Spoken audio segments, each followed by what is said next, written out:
기도하겠습니다. 하나님께서 영광을 거두신 줄로 믿습니다. 2014년도 어버이 주일이 되었습니다. 아버지란 누구인가? 라는 글에 보니까요. 아버지에 대한 인상은 나이에 따라 달라진다고 하면서 이렇게 쓰고 있었습니다. 아버지에 대한 인상, 나이에 따라 달라진다는 거예요. 4살 때는요, 우리 아빠는 무엇이나 할 수 있다. 그 생각한다는 거예요. 우리 아빠는 무엇이나 할 수 있다. 그렇죠. 4살 때니까요. 7살 때는 우리 아빠는 아는 것이 정말 많다. 그렇게 생각한다는 거예요. 우리 아빠는 아는 것이 정말 많다. 그 다음 8살이 되면요. 우리 아빠와 선생님 중 누가 더 높을까 하고 생각한다고요. 8살이니까 이제 초등학교에 1학년에 입학한 거죠. 우리 아빠와 선생님 중에 누가 더 높을까. 12살 때는요. 아빠는 모르는 것이 너무 많아. 한 6학년이나 중학교 1학년쯤 됐을 때죠. 아빠는 모르는 것이 너무 많아 한다는 거예요. 많이 바뀌었죠. 14살 때는요. 우리 아버지요. 세대 차이 나요.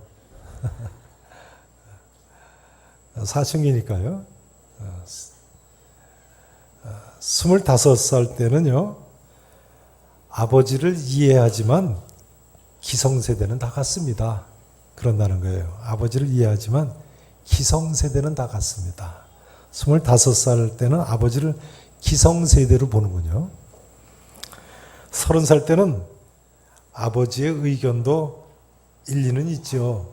한다는 거예요. 몇 살 때요? 30살 때 아버지의 의견도 일리는 있죠. 40살 때는요.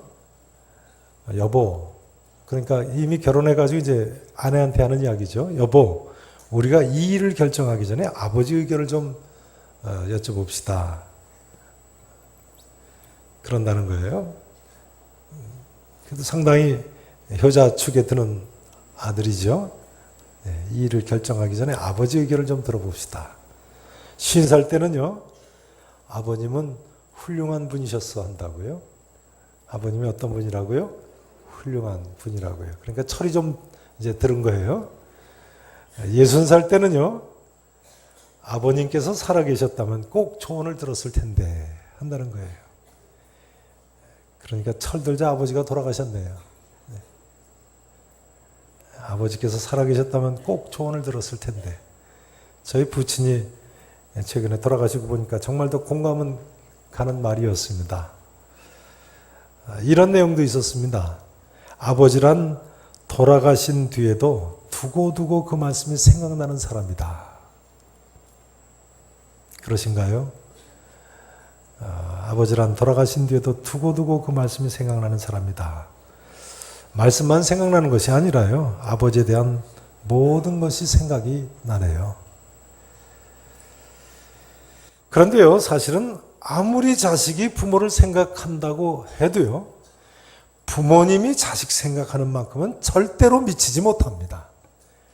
그렇게 생각하시죠? 네. 아무리 자식이 부모를 생각한다고 해도 부모님이 자식 생각하는 만큼 절대로 미치지 못합니다.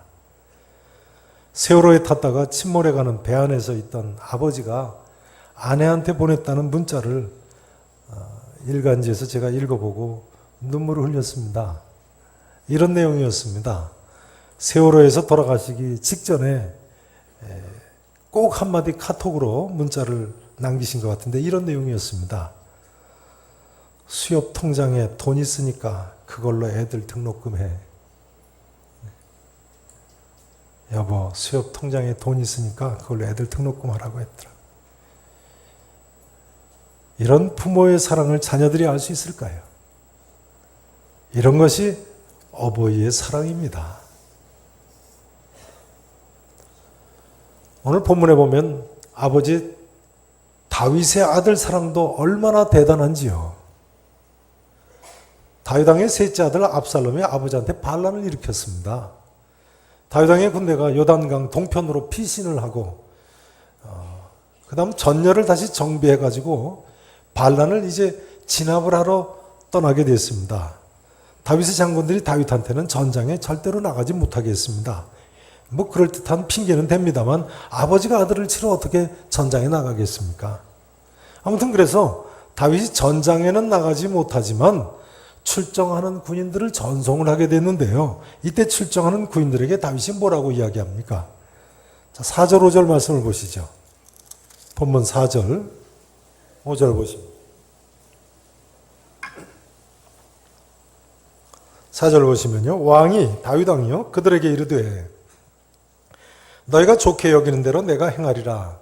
출정을 말리니까 출정하지 않겠다는 이야기예요. 하고 문 곁에 서서, 그러니까 성문 곁에 왕이 섬에 모든 백성이 100명씩 1000명씩 대를 지어 나가는지라. 이제 반란군을 진압하러 출정을 하는 거예요. 왕이 다윗 왕이 요압과 아비새와 이때 장군에게 명령하여, 이 세 장군이 3분의 1씩 군대를 나눠 지휘를 하는 거죠. 세 장군에게 명령하여 이르되 나를 위하여 젊은 압살롬을 어떻게 대우하라고요? 너그러이 대우하라 하니 왕이 압살롬을 위하여 모든 군 지휘관에게 명령할 때에 누가 다 들었어요? 백성들이 다 들으니라. 이렇게 되어 있습니다. 저를 보세요. 다윗 왕이 출정하는 장군들에게요. 나를 위하여 내 아들 젊은 압살롬을 너그럽게 대우하라고 당부를 했지요.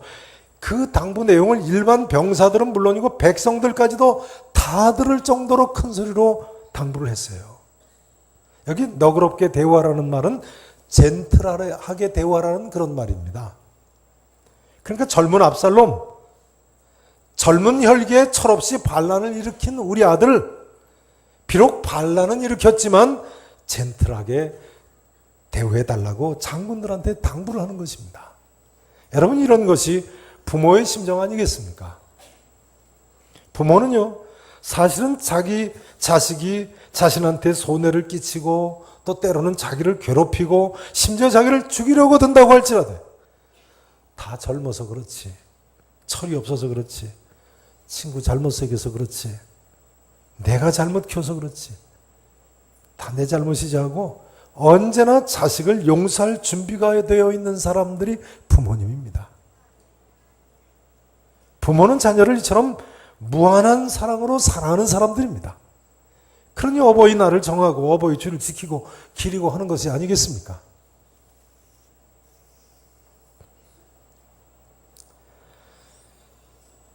아무튼 다윗은 이처럼 아들 압살롬을 용서해 주기를 원했습니다만 군대 장관 요압이 압살롬을 죽였습니다. 이 소식을 들은 다윗이 얼마나 통곡을 하는지요. 자, 32절 33절을 보시죠. 본문 끝에 두 절입니다. 32절부터 보시죠. 왕이 32절입니다. 다윗 왕이요 구스 사람에게 묻되, 압살롬이 죽었다는 소식을 가지고 온 구스 병사한테 묻는 겁니다. 젊은 압살롬은 잘 있느냐? 계속해서 젊은 압살롬 하네요. 그 철없는 우리 아들은 잘 있느냐? 이런 질문이죠. 구스 사람이 대답하되 내 주 왕의 원수와 일어나서 왕을 대적하는 자들은 다 그 청년과 같이 되기를 원하나이다 하니 죽었다는 이야기 아니겠습니까? 왕의 마음이 심히 아파 문 위층으로 올라가서 뭐 했다고요? 우니라. 이렇게 돼 있어요. 울었어요. 그가 올라갈 때 말하기를, 자, 내 아들부터 같이 읽으십니다. 시작. 내 아들 압살롬아, 내 아들 압살롬아, 차라리 내가 너를 대신하여 죽었다면 압살롬 내 아들아, 내 아들아 하였더라. 다윗이 지금 통곡하며 울부짖는 말입니다. 내 아들 압살롬아, 내 아들 압살롬아, 차라리 내가 너를 대신하여 죽었다면. 우린 여기서 아버지 다윗이 사랑하는 아들을 잃고 흘리는 통곡 소리를 듣습니다.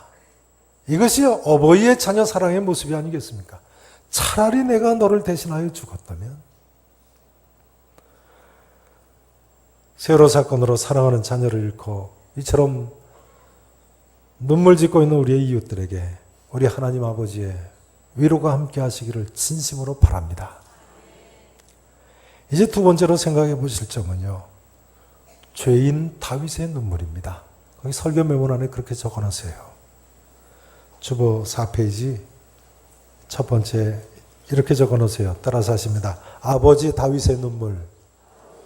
아버지 다윗의 눈물. 두 번째는요. 죄인 다윗의 눈물. 죄인 다윗의 눈물.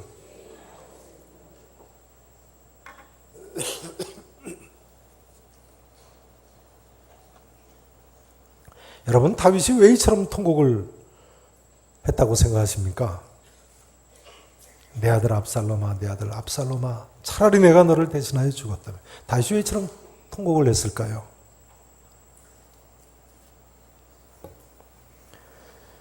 물론 아버지이기 때문에 아들의 죽음 앞에서 이렇게 통곡을 한 것입니다만, 그러나 그 아들이 자신을 죽이려고 하던 아들인데요.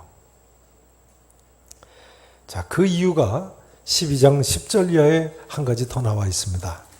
자, 12장 10절부터 보시겠습니다.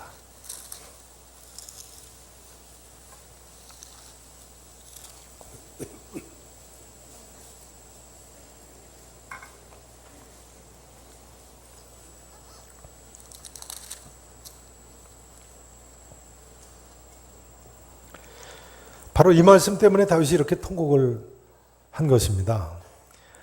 배경은 그렇죠. 다윗이 바세바를 간음하고 바세바 남편 죽이는 죄를 범했을 때 나단 선지자를 통해서 하나님께서 하시는 말씀이죠. 지난주 본문 아닙니까? 자, 10절부터 보십니다. 보세요. 이제 내가 나를 업신여기고, 여기 나는 하나님이죠. 나 여호와를 업신여기고 햇사람 우리아의 아내를 빼앗아 내 아내로 삼았은즉 무엇이 내 집에서 영원토록 떠나지 아니하리라고요? 무엇이요? 칼이 내 집에서 영원토록 떠나지 아니하리라 하셨고, 여호와께서 또 이와 같이 이르시기를 보라, 내가 너와 네 집에 무엇을 일으키시겠다고요? 재앙을 일으키고 내가 네 눈앞에서 네 아내를 빼앗아 네 이웃들에게 주리니 그 사람들이 네 아내들과 더불어 백주에 동침하리라. 너는 은밀히 행하였으나 나는 온 이스라엘 앞에 백주의 이 일을 행하리라 하셨나이다. 이 예언의 말씀 그대로 압살롬 반란 사건 때 이런 일이 일어나지요. 자, 한번 여쭤보겠습니다. 저를 보세요. 그러니 말이죠. 다윗이 압살롬의 반란이 일어나고 압살롬이 죽었다. 그것이 누구의 죄 때문이라고 생각을 하겠습니까? 누구의 죄요? 다윗 자신의 죄 때문이라고 생각하지 않겠습니까? 그러니 다윗이 내 아들 압살롬아, 내 아들 압살롬아, 차라리 내가 너를 대신하여 죽었다면 하는 것은요, 내 아들이 죽은 것은 내 죄 때문이다. 내가 죽어야 하는데 내 아들이 내 대신 죽었구나 하고 통곡하는 거예요. 차라리 내가 너를 대신하여 죽었다면. 본래 다윗의 셋째 아들 압살롬은 다윗의 후계, 왕이 될 인물이었습니다. 사무엘하 13장에 보면요, 다윗의 큰 아들 암논이라는 아들이 있는데, 이 암논은 이복 누이 동생인 압살롬의 여동생 다마를 겁탈하는 죄를 범해서 동생 압살롬이 죽였습니다.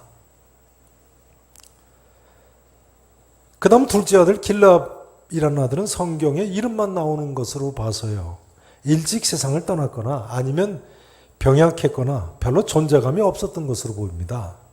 그러니 압살롬은 셋째 아들인데요, 이번에는 자기가 왕이 될 것으로 생각하지 않았겠습니까? 게다가 압살롬은 성경에 보면 인물도 출중하고 유능했던 사람입니다. 그러니 압살롬 입장에서는 이제 내가 왕 될 차례다. 그런데 아버지가 어느 날 갑자기 바세바라는 여자를 취하시더니 그 사이에 아들이 생기니까 그 아들을 후계자로 삼으시려고 하시는 거예요. 뭐 이름을 여디디야, 하나님의 사랑을 입었다고 부르시는가 했더니 뭐 여디디야라고 부르라고 하시고, 아무리 봐도 아버지가 그 동생한테 왕위를 물려주실 것 같은 거예요.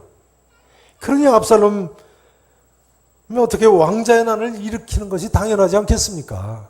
조선왕조 태조대왕의 셋째 아들 이방원처럼 말이죠. 왕자의 난을 일으키지 않았습니다. 게다가 압살롬 자기는 구술 왕 달메의 공주의 아들인데요, 솔로몬은 자기 아버지 다윗이 이를테면 바람 피워서 낳은 아들 아닙니까?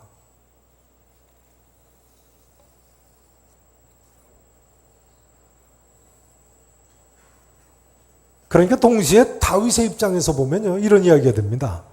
자기가 밧세바를 취하지만 않았으면 압살롬이 무슨 반란을 일으켰겠습니까?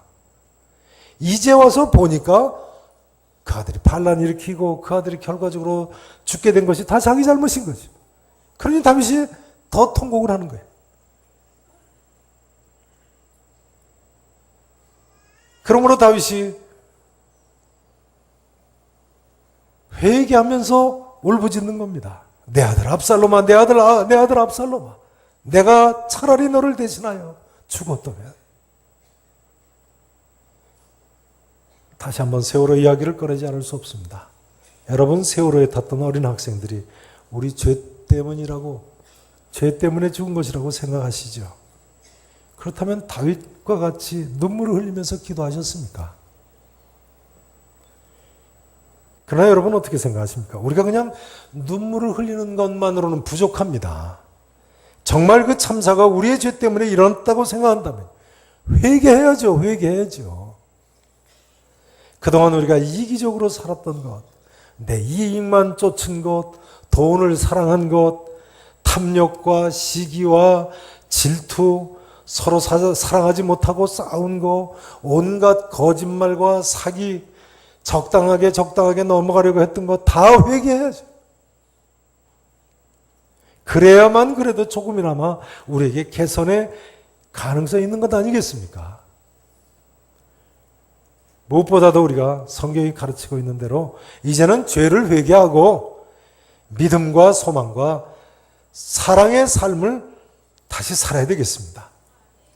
여러분 그렇게 생각하시죠? 다시 한번 우리가 이 믿음과 소망과 사랑의 자리로 나와야 됩니다. 이 길만이 우리 모두가 살 길입니다. 저는 이번에 단원고 학생들 사건을 보면서요, 제가 전에 맡았던 교회 고등학교 학생들 생각이 참 많이 났습니다. 특별히 전에 제가 하던 한 고등학생의 그 간증이 생각이 정말 많이 났습니다. 제가 신학교 가기 직전에 저희 아버지가 장로님으로 계시던 교회에서 고등부를 맡았던 적이 있었죠. 전도사님도 없는 고등부를 제가 혼자 맡다 보니까 조그만 개척교회라서요. 고등부라고 해도 1, 2, 3학년 다 합쳐서 토요일날 정기 집회를 하는데 제가 처음 가니까 꼭 여학생, 부학생 나와서 앉아 있더라고요. 아무튼 그 고등학교 애들하고 매주 토요일날 만나고 주일날 만나고 같이 놀아주니까요. 한 명, 두 명 이렇게 느는데 참 재미가 있어요. 토요일 오면 한 30여 명까지 이렇게 모이는 집회가 되는데 얼마나 재미가 있던지요. 근데 그 고등부 안에 부회장 여학생이 영등포 여상에 다니는 여학생이 있었는데 정말 똑똑하고 상냥하고 한마디로 버릴 것이 없는 그런 모범생 여학생이었습니다. 그 여학생도 고등학교 2학년 학생이었죠. 근데 어느 날 그 여학생이 자살을 하지 않았습니까? 교회 본당에서 약을 먹고 자살을 했는데 제가 처음으로 발견을 했죠. 전에 간증을 한 적이 있어서 기억이 나실 겁니다. 가정적인 문제로 자살을 했어요.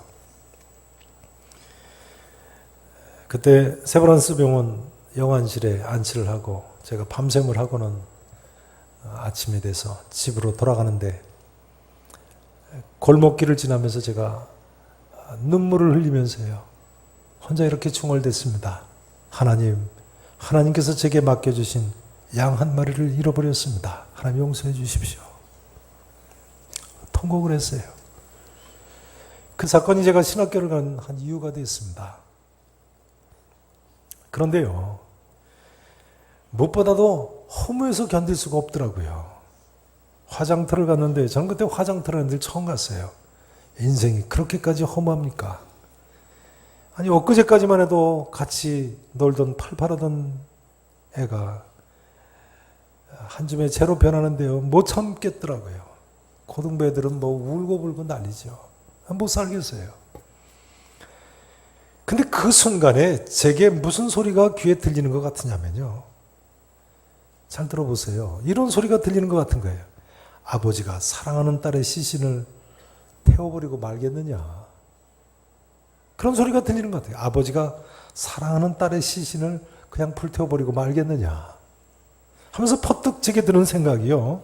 어렸을 때 시골에서 어른들이 방에 군불을 뗀다고 하지 않습니까? 그 군불 떼던 생각이 나는 거예요.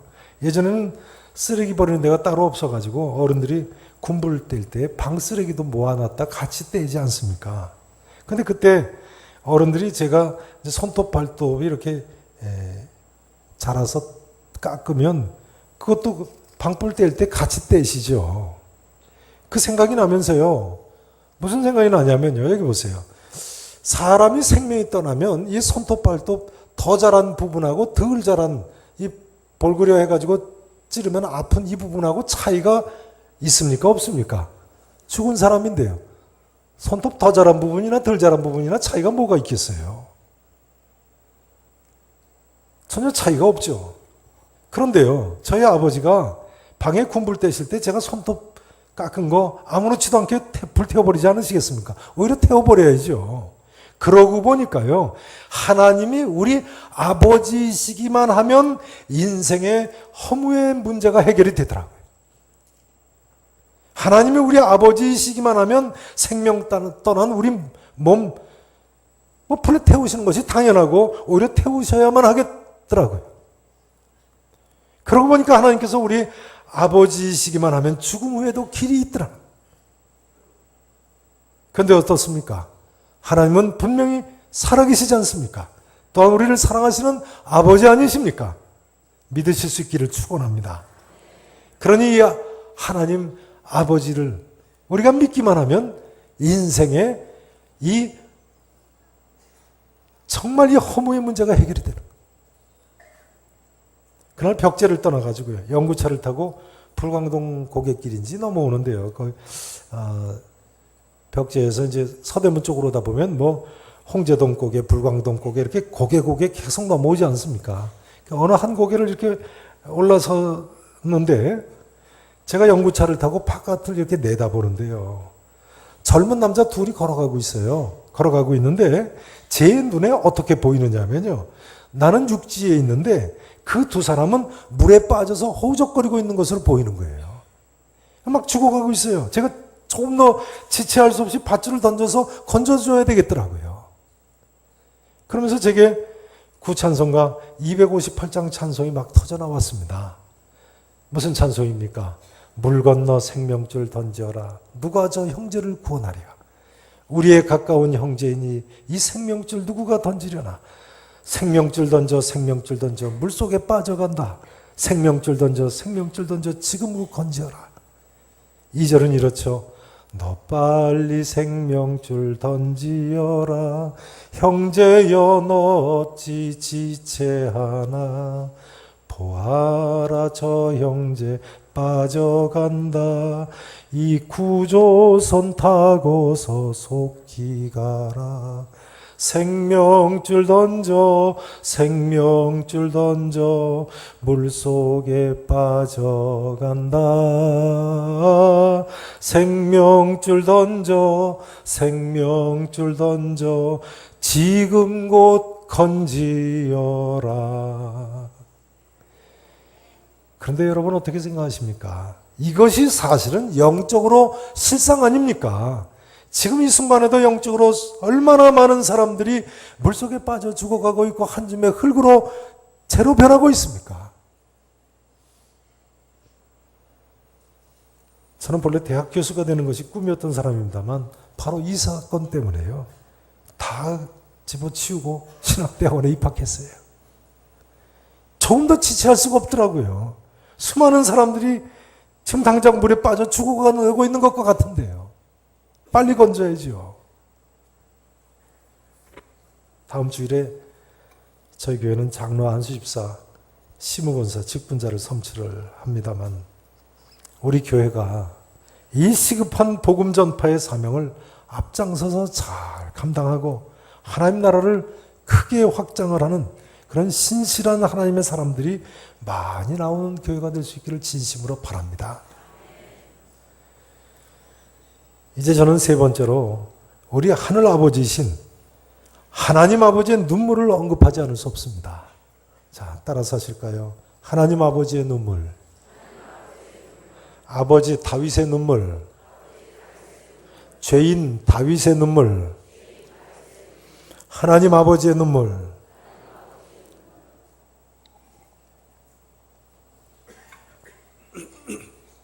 그동안 다윗의 언약에 대해서 여러 주 동안 살펴보셨습니다만, 하나님께서는, 우리 하나님 아버지께서는요, 자녀들이 죄를 지을 때마다 사람 막대기와 인생 채찍으로 근실히 징계하시는 분이십니다.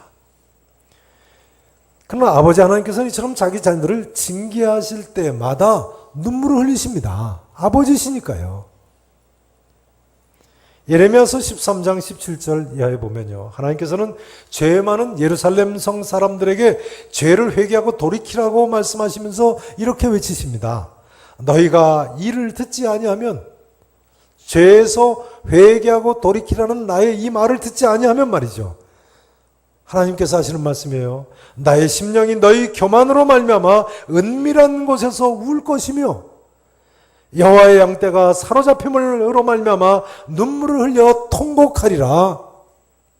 우리 하나님, 우리 아버지신데요, 징계를 하시면서 눈물을 흘리지 않으시겠습니까? 그렇기 때문에 누가복음 19장 41절에도 보면요, 예수님께서도 예루살렘 성이 심판받을 것을 말씀하시면서도 눈물을 흘리셨습니다. 이렇게 나와 있습니다. 가까이 오사 성을 보시고, 예루살렘 성을 보시고요, 우시며 이르시되, 눈물을 흘리시면서 말씀하셨다는 거예요. 이렇게 말씀하셨습니다. 너도 오늘 평화에 관한 일을 알았더라면 좋을 뻔하였거니와 지금 내 눈에 숨겨졌도다. 예루살렘, 이름만 평화의 도시구나. 평화에 관한 일을 알았더라면 얼마나 좋았을까 하시면 눈물을 흘리셨다는 거예요. 마침내 이 예수님의 예언의 말씀대로 주 70년 예루살렘 성이 하나님의 징계로 멸망하지 않았습니까? 하나님께서는 우리의 하늘 아버지이시니까요, 죄 지은 자기 백성을 근실히 징계하시면서도 눈물을 흘리실 수밖에 없는 것입니다. 그러니까요, 생각해 보세요. 내 아들 압살롬아, 내 아들, 내 아들 압살롬아, 차라리 내가 너를 대신하여 죽었다면 하는 것은 바로 우리 하나님 아버지의 심정이라고 하실 수도 있는 것입니다. 하나님 아버지의 심정이세요. 여러분, 이 땅에 오신 삼위일체 하나님이신 예수 그리스도께서 왜 십자가에 못 박혀 돌아가셨습니까? 왜요? 차라리 내가 너를 대신하여 죽었다면 바로 이런 심정으로 하나님께서 우리를 사랑하셔서 우리의 죄를 대신해서 돌아가십니다. 믿으실 수 있기를 진심으로 축원합니다. 그러니까 우리가 하나님 아버지와 예수 그리스도만 진실된 마음으로 믿고 하나님 아버지 뜻대로 순종하며 살기만 하면 되는 것입니다. 믿으실 수 있기를 다시 한번 축원합니다.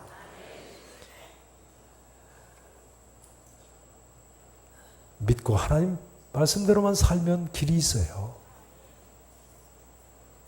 마지막으로 그 부회장 여학생 이야기를 좀 더 하고 마치겠습니다.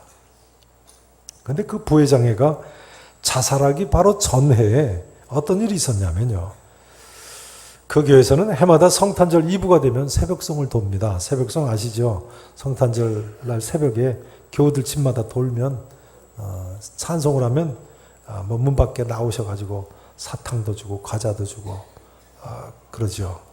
근데 그해 처음으로 그 여학생 집에 새벽송을 간다는 거예요. 개척교회니까요, 목사님, 청년들, 중고등부 학생에서 한 20여 명 가까이 이제 새벽송을 도는데요. 그 집을 단독주택인데, 서울 합정동에는 단독주택인데요. 그 집을 향해서 이제 가는데 그 애가, 여학생이 아주 들떠 있는 거예요. 우리 엄마인지 언니인지가 오면 문을 열어준다고 했다고, 뭘 주실까 하면서 팔짝팔짝 뛰고 그래요. 근데 그 댁 식구들이 전혀 교회를 나오지 않으시는 분들이니까 어떤 분들이신지 기대를 하면서 이제 걸어갔습니다. 근데 문 앞에 도착해서 성탄 찬송을 부르는데요, 아무리 찬송을 불러도 문이 열리질 않는 거예요. 한 곡 부르고 두 곡 부르고. 도무지 일어나는 기색이 없어요. 개인집이니까 방불이 켜지고 현관 여는 소리 이렇게 해서 대문까지 나와야 되시는데 도무지 여는 기색이 없으신 거예요. 나중에 알고 보니까 그의 아버지가 직업군인이신데요. 그 딸을 밖에서 나와가지고 데리고 들어온 딸이더라고요. 그러니 그 문이 열리겠습니까? 자기 친어머니가 아닌데요. 위로 언니가 둘인데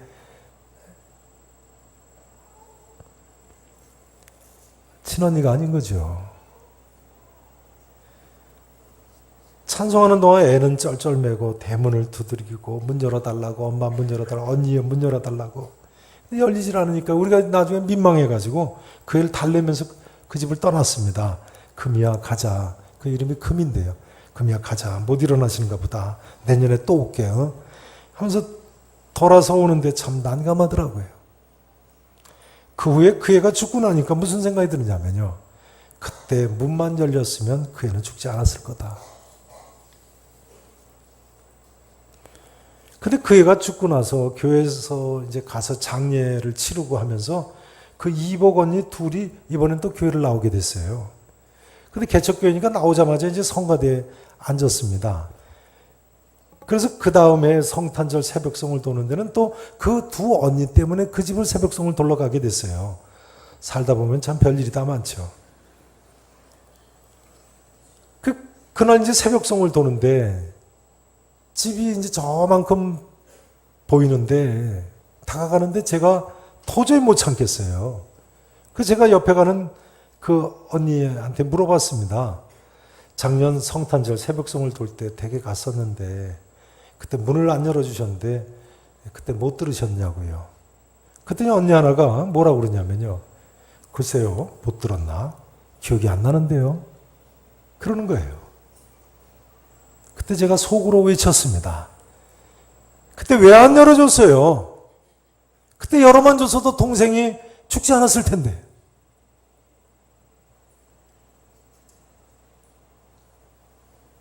그 언니들이 인간적으로는 사랑하기 어려운 동생이겠습니다만 사랑할 수 없는 경우라도 같이 믿음 생활하고 같이 하나님 원하시는 대로 사랑해줬다면 얼마나 좋았을까요? 세상적으로는 불가능한 이야기라고 할지라도 믿음 안에서는 가능한 이야기 아니겠습니까? 원수까지라도 사랑하라고 명령하셨는데요. 자기 동생 아닙니까? 그러고 보니까요. 그 가족분들이 말이죠. 좀 더 일찍 예수 믿기만 했으면 됐겠더라고요. 이 한마디로 마치기를 원합니다. 여러분, 만나는 모든 사람들에게 이 생명의 복음을 잘 전하시고 믿음 안에서 꼭 사랑을 베푸시면서 사시기 바랍니다. 우리의 사랑은 죽을 사람도 살리는 것입니다. 우리가 사는 세상이 아무리 허무하다고 할지라도 또 우리가 사는 이 세상이 아무리 죄악이 관영한다고 할지라도 바로 우리가 이 믿음과 소망과 사랑만 회복한다면 우리 모두에게 살 길이 열릴 줄로 믿습니다. 기도하시겠습니다.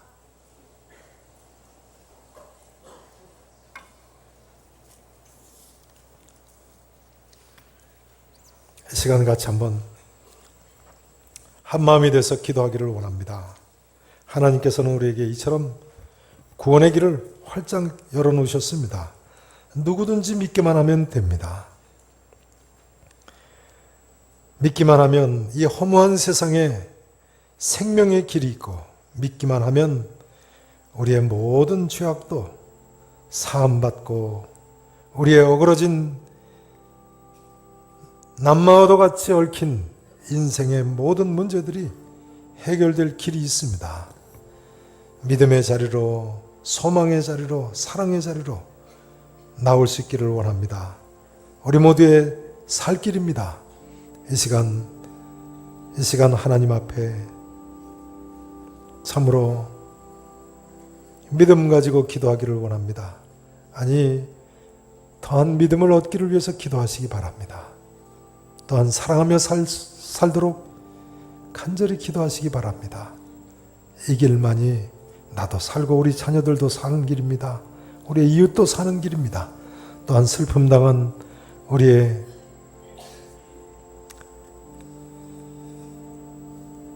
이웃들을 위해서 기도하기를 원합니다. 이 고난을 통해서 오히려 믿음의 자리로 나올 수 있도록, 회복의 자리로 나올 수 있도록 우리 시간 같이 한번 조용히 기도하시겠습니다. 하나님 아버지,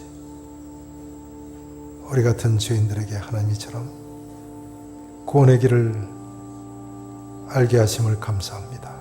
하나님 아버지, 한 줌 흙에서 와서 한 줌 흙으로 돌아갈 험한 인생, 하나님처럼 영생의 소망을 주심을 감사합니다. 이 시간 머릿속에 있는 모든 이들에게 믿음으로 허물을 벗어나서 믿음으로 죄악의 문제를 해결하고 믿음으로 소망 가운데 사랑하며 살게 해주시옵소서. 아버지 하나님, 원수까지라도 사랑하며 하나님 말씀대로 사는 우리 모두가 되게 하옵소서. 아버지,